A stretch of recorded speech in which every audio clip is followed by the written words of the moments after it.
Hi, everybody. Thanks for watching us this week. And this week we have Tammy Horton with us. Just before we start, I just need to make a quick disclaimer that the content might trigger some viewers because I've known Tammy for 6-8 months, and she is someone who's very, very open. And we're here to talk about abusive relationships, or more commonly known as domestic violence relationships. So this point onwards, we will be using DV because it's much easier. It's such a mouthful, though, domestic relationship. It's such a mouthful. So I shall let Tammy talk to you about what she does for a living because it's very relevant to her experience. And then I'm going to do what I always do, this Facebook business, and then I'll be right back. So off you go, Tammy. So hello, everyone. So I'm Tammy Horton. I'm the CEO and founder of Phoenix Initiative. I'm a speaker, I'm a coach, and I'm a mental health advocate. So I started my business back in 2018 when I left the public service, where I'd been a public service servant for a very, very long time.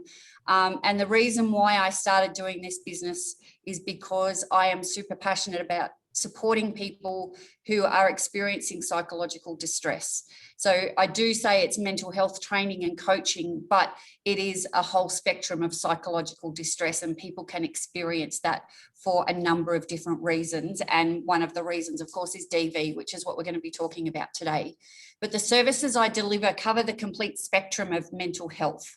So it goes from the positive end of mental health by building people's resilience skills and building them proactively to mitigate any circumstances that might come up that cause our mental well-being to decline. It's about training people in the early intervention space to support people who are struggling with their mental well-being and either experiencing mental health issues for the first time or a worsening of an existing problem. And then there's at the crisis end, so down at the lower end of the continuum, where people have been in crisis, so making sure that they can get some initial support and connecting them up to appropriate professional help. But then what I do is help people when they're coming back on that recovery journey, moving back up the continuum again, having someone that can walk alongside them and helping them with their recovery goals. So I work along the entire spectrum of that.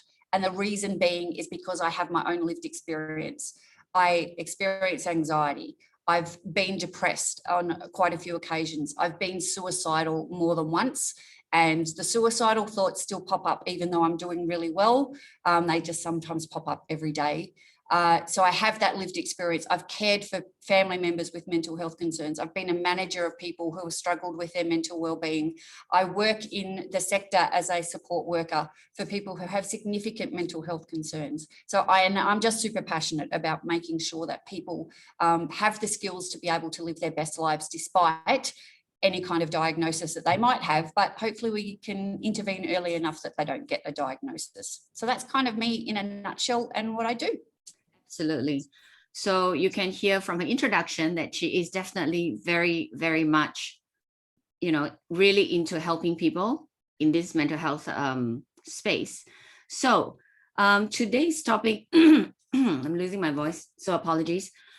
So today's topic is going to span a few different segments. So it will be time stamped. So if you look down into the description, there will be time stamped. So, but I'll also give you a quick rundown. So we're here to talk about domestic violence. There are more than one type. I mean, in my narrow mind, I always thought that it's just always about physical, but it's not. And then, so that's part one. Part two, we will talk about Tammy's story. She's mentioned before that this is a personal journey, and she is very brave to come and share it. So she wants to share how did she actually find herself. Sometimes you don't even know you're in a DV relationship. And then one day you're like, holy shit, how did I get here? So that is part two. Part three is what kept her there. And we know this. Why is it so hard for them to leave? So today we will hear from somebody who has stayed, but has finally found the strength to leave. Naturally, that will segue into the next part, how I left, how to leave an abusive relationship. And then because COVID is still very real in all parts of the world, we will talk about what happens if you are in lockdown in your part of the world. How do you get out? And finally, we will end with what is mental health first aid and how can that help you? So we will now go back and start at the very beginning. So Tammy, can you just share with us what is, there are so many different types of DV. Let's just narrow it down and tell us the very basic types. Yeah, so there of course is the physical violence that can be involved in DV, and Karen, you're right. Quite often people think it is all about that physical violence that's perpetrated against people in relationships, and it's not just women, it's men as well. People of all, any gender type can experience domestic violence. So there's the physical type of things, there's the emotional abuse. So it can be that, making people feel really loved and then pushed away, keeping people on I envisage a fishing line, and they throw the line out and they hook you in and they reel you in only to drop you, and then throw out the line again and reel you in. There's financial abuse, which is one of the things that I experienced. So financial, emotional, physical, and verbal abuse, of course, as well. So they're kind of the ones that are in my space and what I talk about. So, but there are a couple of others as well, but they're kind of the main ones. Yeah, okay, thank you for that. So share with us, so this part, it's going to be very, very intimate because she is so open to share, because if we don't share, then how do people even know what they're doing and how, so by sharing her story, she wants to tell everyone that this is not a taboo subject. We need to talk about it, and that's how we can learn from it, how we can learn to support other people as well. So please, Tammy, go ahead and share with us your story. Okay, where to start? From the beginning. From the beginning. Oh my God, that's a very long time ago, Karen. Look, I met my partner from this relationship when I was 18. I was set up on a blind date by my father and his father. My dad wanted me to have a partner for my year 12 formal, and he worked with this person who had 4 sons, and he asked him, if one of his sons would like to take me along to my formal, and the only criteria that was given was that he was tall, because I'm a fairly tall person. So that's how my future husband came along, turned up on my doorstep one day. So I was a young person who I'd already been struggling with anxiety and depression as a teenager and self-harm. So I didn't respect myself very much. And I didn't feel like it was good enough. So when he came along, he was very attentive, very loving, made me feel special, and wanted. So he made me feel good. Then we kind of lost touch for a little bit because I, did something as, silly teenagers do that he didn't really like. So he dropped me for a little while. But then he looked for me about 6 months later, and he managed to track me down where I was working, and we started going out. And that's kind of like we continued to go out, and then we ended up getting married and et cetera, et cetera. Now, when I first met him, I knew that he had a diagnosed mental illness. He was very open with that. Wow. But I felt like I could handle it, right? Because I'd never experienced it before. I felt like I could handle it. And even when he had his first the first manic episode with me in the relationship, I got very caught up in the energy of his manic episode, and didn't see that that's what it was that it was experiencing. And then of course then he became more significantly unwell, and we kind of managed it. But I felt like I could deal with that because it was still him. He just had an illness that we were trying to deal with. Yeah. But as the years went on, now I stayed with him for 25 years. As the years went on, he got lots of other physical illnesses on top of his mental health diagnosis. And he began to really struggle with life. right? As the kids came along, he was, you know, he was always striving to be the best he could be in the sales world because he came from a sales background and family. And I think there was an element of competition that he felt like he had to do better than his dad and his brothers. And, you know, so he was always striving to do that. But I was always in the background supporting him with stuff. Yeah. You know, I would be staying up until 3 and 4 o'clock in the morning, helping him with presentations and still getting up and going to work. Yep. So I still got caught up in his life, right, in supporting him, because that's, you know, what a good wife does. That's it. That's what being in a relationship is all about. Yeah. Right. So different from what all of us do. How scary is that? Yeah. Supporting him. But, you know, becoming so enmeshed in that relationship, you know, I didn't even know who I was when I got married to him, right? So the fact that I didn't know who I was, well, it didn't really matter because I was part of this relationship. Now, because when I first started going out with him, there was a lot of tension between me and my parents. I became quite estranged from my parents because of my relationship with him. They didn't want me to marry him. I was only 20 and 5 days when I got married. So I was very, very young and very naive. But, you know, it's just, and life happens, right? And you get caught up, the children come along and we get involved with that. But then there was all there's things that happened. So I can remember sitting outside the bank, because we moved to Perth for a while. We were sitting outside the bank and we'd gone in to talk about home loans or something. I can't remember what it was that we were talking about, but I can remember sitting outside the bank because I hadn't done something that he thought I should have done. He was berating me, like yelling at me, sitting outside of this bank, and I was in tears, and people were just walking past, just looking. But I'd done something wrong that I didn't even know that I was supposed to do in the first place. Yeah. But I was supposed to know. There were things like I was the one that had to take the cars in to be serviced, but I wouldn't get the full picture of what had to be done for the cars. And so then when I brought the car home, I get questioned, well, did you get this fixed? Did you get that fixed? And it's like, I didn't know I had to get that done. Mm-hmm. Yeah, but we talked about it. No, did we talk? I don't remember you talking about it. So he started to make me feel like I was going a bit nuts. And, you know, I was struggling. I had 3 kids under the age of 5. I did suffer postnatal depression at one point. So, you know, there's a whole bunch of stuff that went on in our relationship which is just messy. And I lost sight of who I was. And I didn't feel like I could go to my family because, you know, they would judge me for marrying him in the first place. Mm-hmm. His family was fractured, to say the least, at the best of times. And so I didn't feel like I could really go to them either. I was never a person who had a huge number of friends. So I felt very isolated and didn't know where to turn. And the only thing that was my respite was work.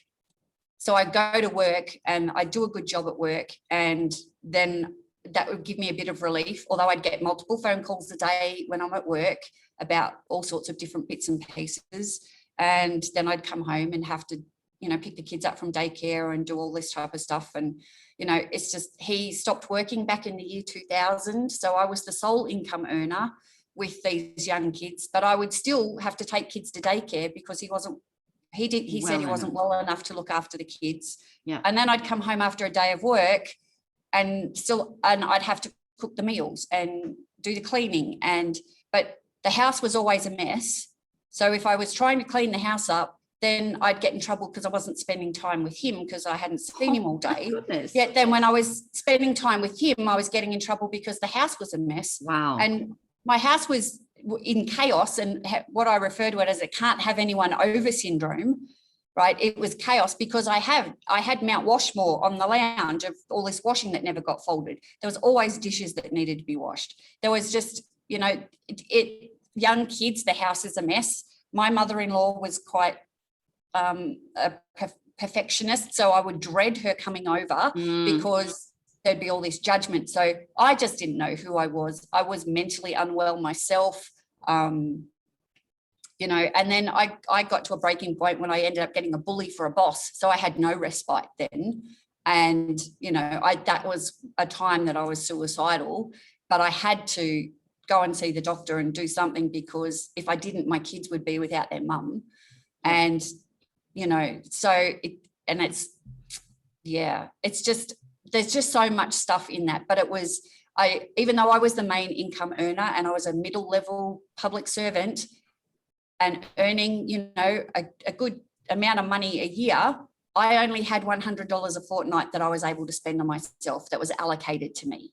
And then I would have to explain what I did with my $100. And if I didn't have money left over at the fortnight, then what was I spending my money on? I'd have to let him know if I was going to be late home from work, or if I forgot to ring, I'd get in trouble. There's just so many elements that I felt like I was controlled. And if I didn't know what I was doing that was wrong, because no matter what I did, if I did it the way he wanted it, it was wrong. And then if I did it the other way, well, then it was wrong. But there was a whole bunch of his stuff mixed in with that he wasn't necessarily getting sorted out. Even though he was compliant with taking medication and all that type of stuff, he still wasn't doing the work to fix himself. That's right. And so I stayed trying to fix him. And the sad thing is, and I am going to get a bit emotional, he passed away just recently. And I just stepped back into the role of, you know, organising everything for him, because he's still the dad of my kids. Yeah. And absolutely.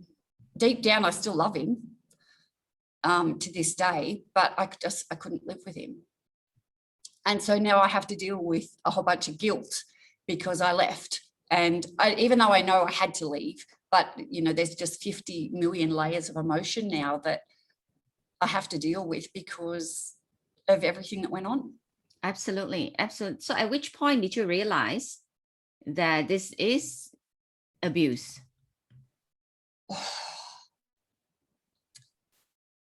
There's quite a few times through that 25 years that I was with him, or 26 years that I was with him, that I recognized it was abuse. I knew it wasn't right, that, you know, I would get yelled at, that I would get things thrown in my direction, not necessarily not hitting target.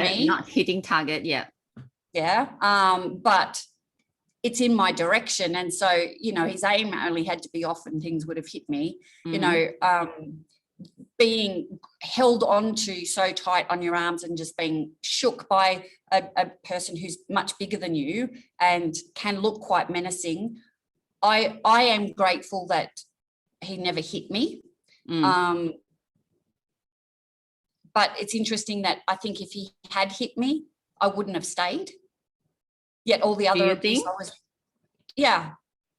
all the other abuse I was prepared to stay, but I don't even know whether I would have anyway, because of, you know, the reasons which, you know, you're going to ask me in a minute about why I did stay. Yeah. But so there are lots of times through there that I recognised it was abusive, but I couldn't get out. I had no idea how to get out, where to go, because I was so isolated. That's right. So as you were telling us your story, there is so many hallmarks. So when I hear stories of DV relationship, usually they're isolated. A lot of the times they start young as well.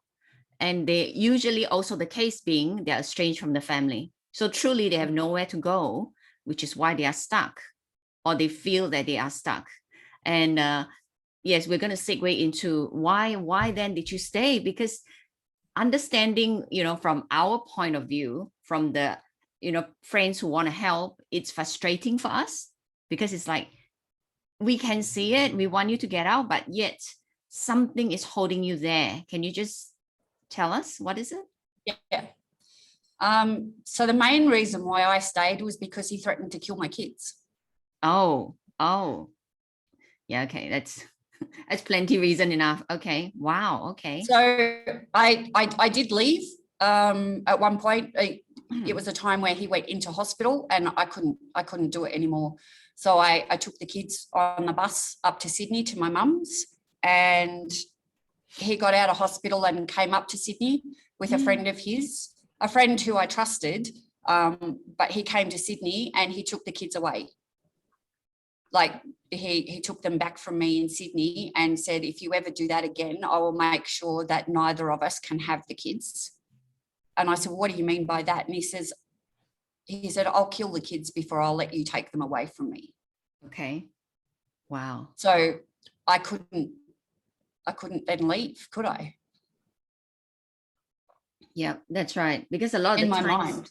that's Yeah. right. But it's if you have nowhere to go and that the threat is very real because you know them, you don't know, at which point they're going to turn and actually do it. You just cannot trust that, they won't, No. because there's a real chance, because you hear these stories, the horror stories of the father being estranged with the wife, and then he killed the children, then himself. Yeah. So that kind of behavior is so common. It's more common than we think, really. Yeah. Yeah. And it was that, I've heard of it happening to other people. So what's to say that it's not going to happen to me? Correct. And my kids are my world. Absolutely. They still are, even though they're grown women now, they're still my world, Yeah. Yeah. So, but that is in your case. In your case, there's a really real threat. Yeah. That's going to happen in your working experience. So what are some of the reasons that the women don't leave? Besides nowhere to go, the nowhere to go part, I must tell the viewers here that it is very real.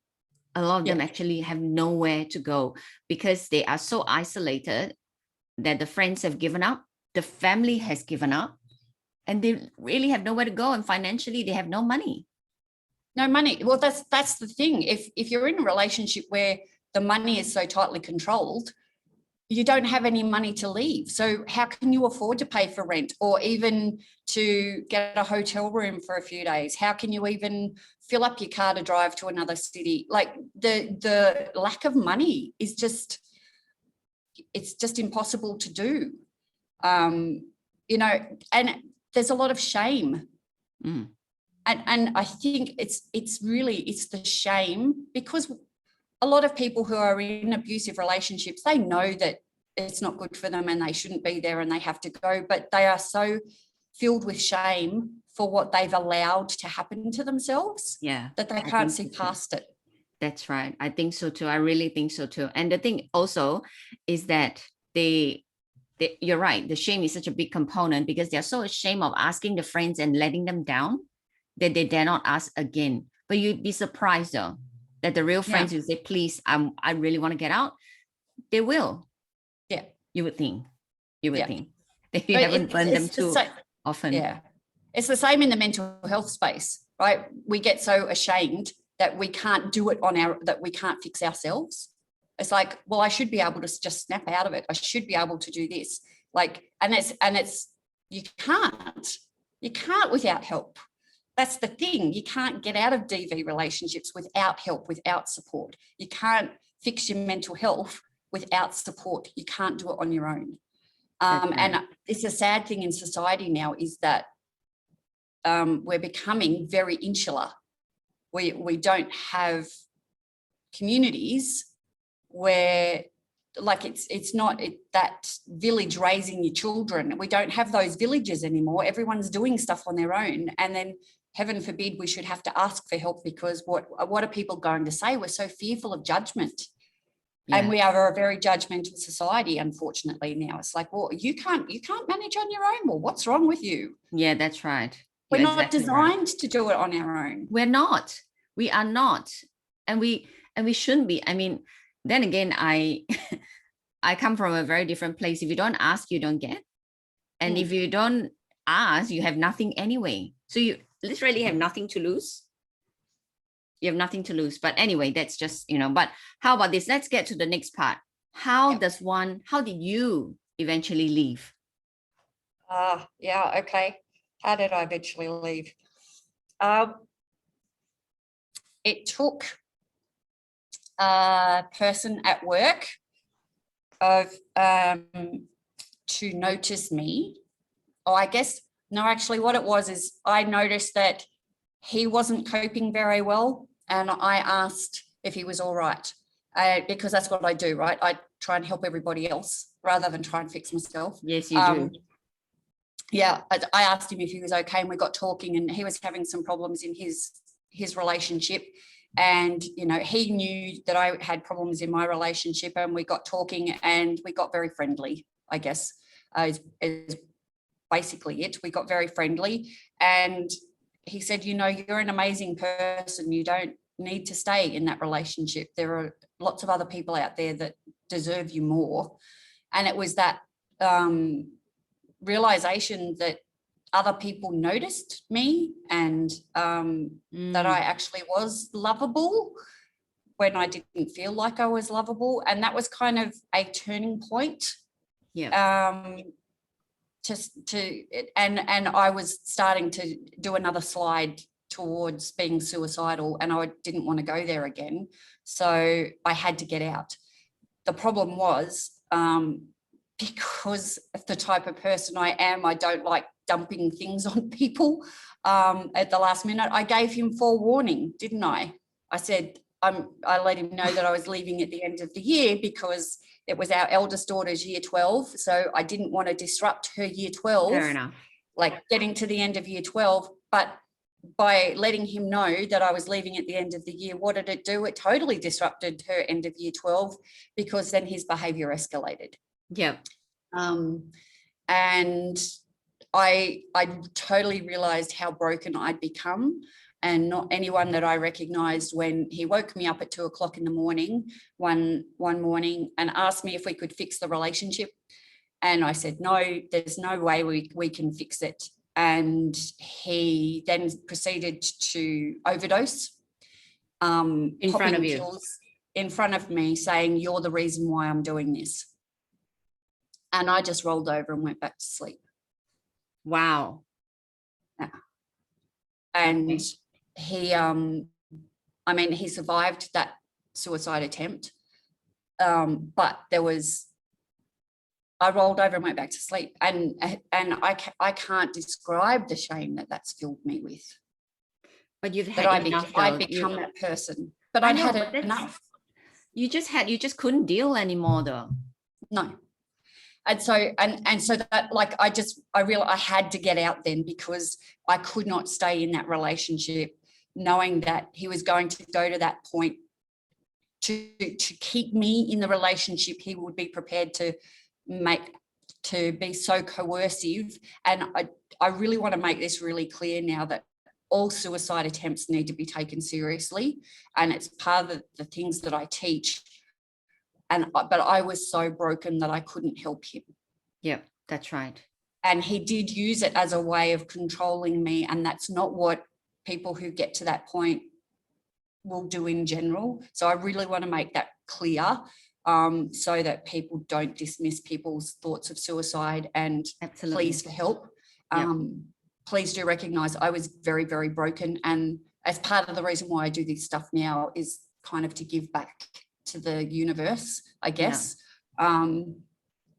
But I had to get out. But, you know, we got him to the hospital the next day, and there were consequences from his attempt. Like his body didn't do very well. And, you know, the last 7 years have been not very pleasant for him because of that, because his health has declined. Well, he's now passed away, of course, but yeah, it was very, very hard. But then on the 18th of November, I then had to kind of slowly be sneaking stuff into my car and just act like it was an everyday thing. I was taking the kids to school, but I was leaving that day. I wasn't coming back to the house, but he kind of caught me and stood behind the car in the driveway and refused to move. And it wasn't until the kids kind of screamed at him to move out of the way that he moved, and then I left. And luckily I'd reached out to my mum, who had kept a house in Canberra after my dad had passed away. Even though she lived in Sydney, she kept the house just in case I needed it. Wow. So I was very lucky that I did have somewhere to go. If she hadn't have done that, I would have been one of those women who had kids living in my car, because I was still responsible for the mortgages and all the bills on the house. So I couldn't afford to rent anywhere. Wow. Or, yeah. you know, pay for hotels.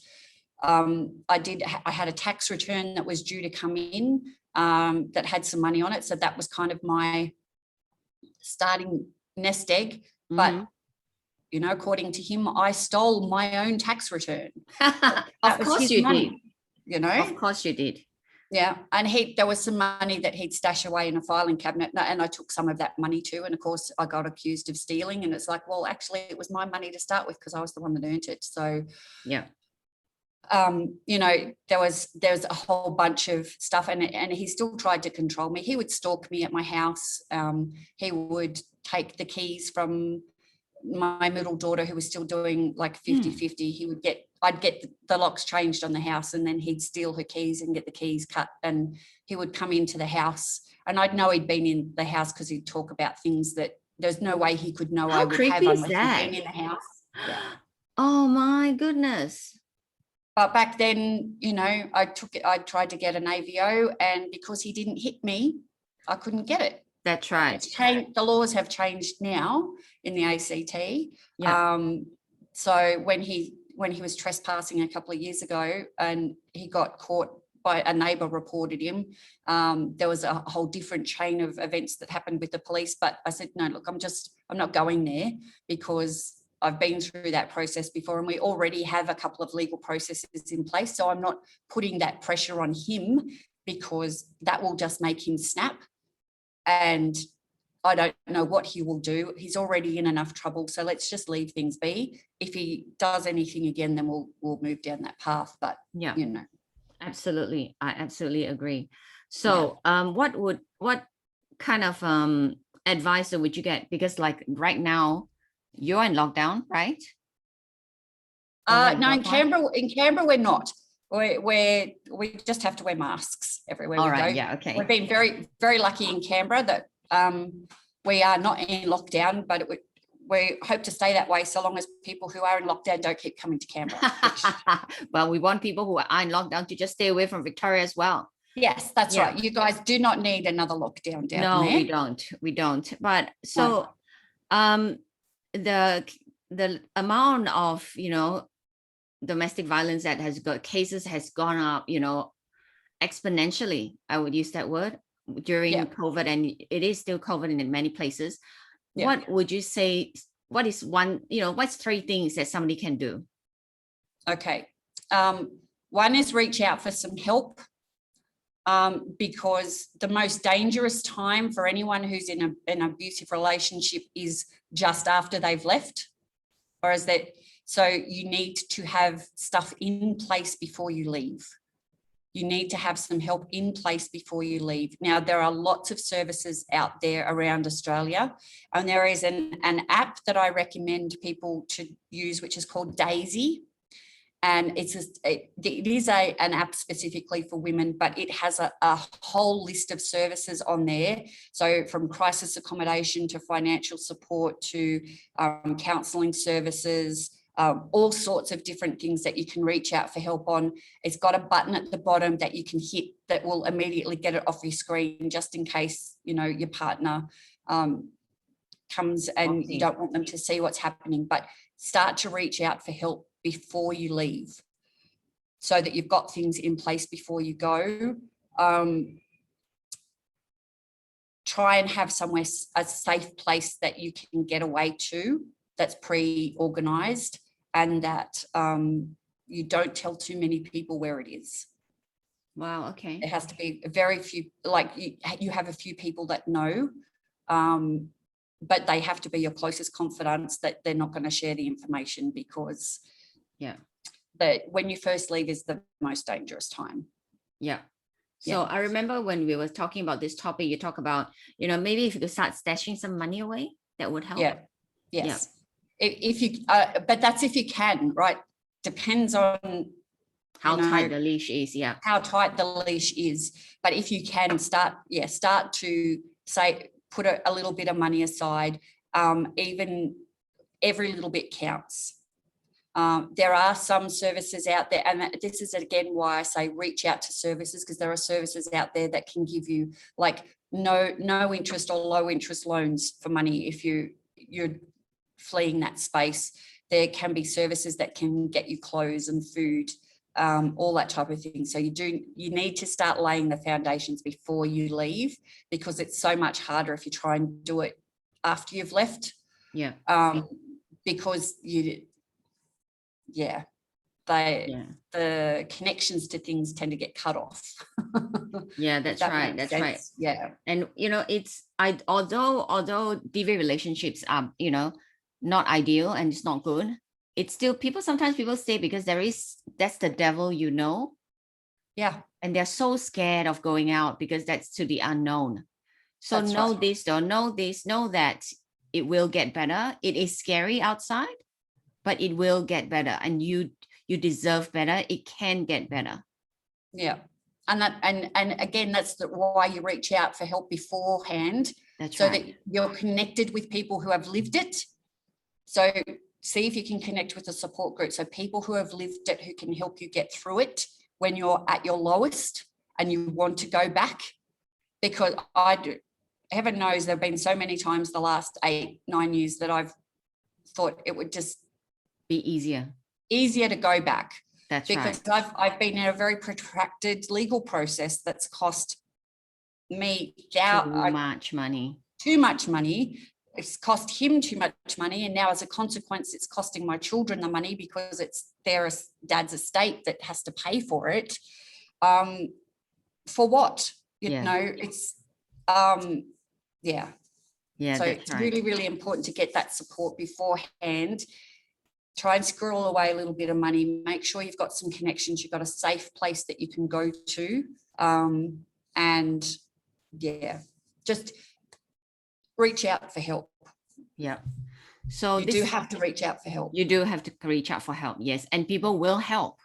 You'll be surprised. The first person, don't ask again. Ask the second person. Keep asking, because you will get to someone who will help. Yes. Yeah. So we will now take everyone to the last part of this interview, which is why Tammy has chosen to do mental health first aid, because she's been there. She understands how important it is, and how is that going to help you regain your balance? Yeah. Okay. So look, mental health first aid is a skill that everybody needs to have, right? Because everybody has mental health. And because it's on a continuum, like I said at the beginning of this, we have positive mental health and we have negative mental health. And down in that negative space is where mental illness is in play. So mental health first aid is being able to support people all the way along that continuum. Now, when in the DV space, having people that are trained in mental health first aid skills, it means that they're not afraid to hear your story. And it's all about being non-judgmental. So when someone discloses that they've been in an abusive relationship or they've got mental health concerns, being able to sit in their space and listen to what their experience is and empathize with that without any judgment. And it's really hard because human beings are wired to be judgmental. It's part of our fight, flight, response system. We're constantly unconsciously making judgments all the time. So it's really sometimes can be really hard not to be judgmental, but you've got to set it aside. But mental health first aid is, one, being able to sit in the space with someone, hearing what their story is, working out what their immediate need is, and then being able to refer them to the appropriate professional help. Now, it's not always going to be going and talking to a GP or a psychologist or a psychiatrist. It could be, particularly in the DV space, having a safe place to stay the night or for the next week or for the next month, having money, so getting connected to a financial service.